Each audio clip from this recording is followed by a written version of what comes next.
Hello friends, എല്ലാവർക്കും സ്വാഗതം പുതിയ വീഡിയോയിലേക്ക്. ഇന്ന് ഞാൻ വന്നിട്ടുള്ളത് വളരെ വെറൈറ്റിയും ടേസ്റ്റും ആയിട്ടുള്ളൊരു സോയാബീൻ ഡിഷായിട്ടാണ്. വീഡിയോ കണ്ടിട്ട് ഇഷ്ടപ്പെടുവാണെങ്കിൽ ലൈക്ക് ചെയ്യുക, ഷെയർ ചെയ്യുക, കമൻറ്റ് ചെയ്യുക, ചാനൽ സബ്സ്ക്രൈബ് ചെയ്യാനും മറക്കരുത്. പിന്നെ ഫേസ്ബുക്കിലൂടെയാണ് വീഡിയോ കാണുന്നതെങ്കിൽ പേജ് ഫോളോ കൂടി ചെയ്യണേ. ഒപ്പം നമുക്ക് നേരെ വീഡിയോയിലോട്ട് പോവാം. കറി ഉണ്ടാക്കാൻ വേണ്ടിയിട്ട് ഞാൻ ഇവിടെ ഈ ഒരു ഗ്ലാസ്സിൽ 2.5 ഗ്ലാസ് സോയാബീനാണ് എടുത്തിട്ടുള്ളത്.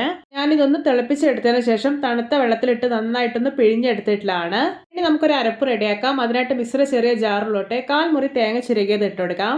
ഇനി ഇതിലോട്ട് 3 വറ്റൽമുളക്, 6 അല്ലി വെളുത്തുള്ളി, ചെറിയ 6 കഷ്ണം ഇഞ്ചി മുറിച്ചത്, 1/4 ടീസ്പൂൺ പെരിഞ്ജീരകം, 8 അണ്ടിപ്പരിപ്പ്, ഒരു 2 തണ്ട് കറിവേപ്പില, പിന്നെ കുറച്ച് വെള്ളം ഒഴിച്ചു കൊടുക്കാം. എന്നിട്ട് നല്ല സ്മൂത്ത് ആയിട്ടൊന്ന് അരച്ചെടുത്ത് വരാം. ഇപ്പോൾ ഇത് നല്ല സ്മൂത്ത് ആയി തന്നെ അരച്ചെടുത്തിട്ടുണ്ട്. ഇനി ഇതൊന്ന് മാറ്റി വെക്കാം.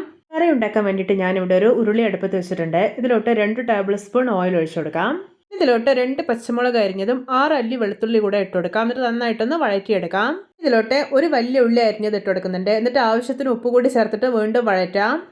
ചോറ്, ചപ്പാത്തി, പൊറോട്ട, വെള്ളപ്പം എന്തിൻ്റെ കൂടെ വേണമെങ്കിലും കഴിക്കാൻ പറ്റുന്ന അതിരുചികരമായിട്ടുള്ളൊരു സോയ റോസ്റ്റാണിത്. എല്ലാവരും ഇതുപോലെ ഒന്ന് ഉണ്ടാക്കി നോക്കണേ.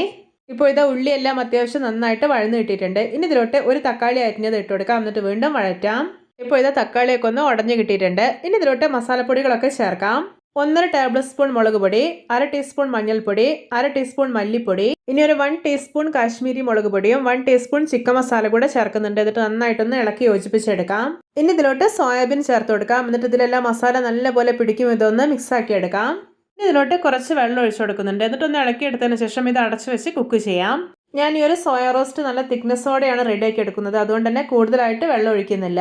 കറി എന്തായെന്ന് തുറന്നു നോക്കാണ്. കണ്ട നന്നായിട്ട് തിളച്ച് വെള്ളമൊക്കെ ഒന്ന് വറ്റി വന്നിട്ടുണ്ട്. ഇനി ഇതിലോട്ട് അരപ്പ് ചേർത്ത് കൊടുക്കാം. എന്നിട്ട് നല്ലപോലെ ഒന്ന് മിക്സ് ചെയ്തെടുക്കാം. ഇനി കറിയൊക്കെ തിളച്ചിട്ട് ഈ അരപ്പൊക്കെ ഒന്ന് കുക്കായി വരട്ടെ. നല്ലൊരു നോൺ വെജ് ടേസ്റ്റിലുള്ളൊരു സോയ റോസ്റ്റ് ആണിത്. നിങ്ങൾക്ക് എന്തായാലും ഇത് ഇഷ്ടപ്പെടും. ഇപ്പോൾ ഇതാ കറി കണ്ടോ നന്നായിട്ട് തിളച്ച് കുറുകിയിട്ടുണ്ട്. ഇനി ഇതിലോട്ട് 1 ടീസ്പൂൺ കുരുമുളക് പൊടി, കുറച്ച് കറിവേപ്പില, പിന്നെ ഒരു 1 ടേബിൾ സ്പൂൺ നെയ്യ് കൂടെ ഇട്ട് കൊടുക്കാം. എന്നിട്ടൊന്ന് ഇളക്കി എടുത്തതിന് ശേഷം വാങ്ങി വയ്ക്കാവുന്നതാണ്. ഇപ്പോൾ ഇത് നമ്മുടെ രുചികരവും വെറൈറ്റിയും ആയിട്ടുള്ള സോയ റോസ്റ്റ് ഇവിടെ പെർഫെക്റ്റ് ആയിട്ട് റെഡി ആയിട്ടുണ്ട്. ശരിക്കും പറഞ്ഞാൽ ഇതിന് ഇറച്ചിക്കറിയേക്കാൾ ടേസ്റ്റാണ് കേട്ടോ. ഒരിക്കൽ നിങ്ങൾ ഇതിൻ്റെ രുചി അറിഞ്ഞാൽ പിന്നെ ഇടയ്ക്കിടയ്ക്ക് ഇതുപോലെ ഉണ്ടാക്കും. അപ്പോൾ എല്ലാവർക്കും എൻ്റെ സോയ റോസ്റ്റ് റെസിപ്പി ഇഷ്ടപ്പെട്ടെന്ന് വിചാരിക്കുന്നു. ഇഷ്ടപ്പെട്ടാൽ സപ്പോർട്ട് ചെയ്യാൻ മറക്കരുതേ. അപ്പോൾ ഇതുപോലെയുള്ള വെറൈറ്റി വീഡിയോകളായി നമുക്ക് വീണ്ടും കണ്ടുമുട്ടാം. Okay, bye bye.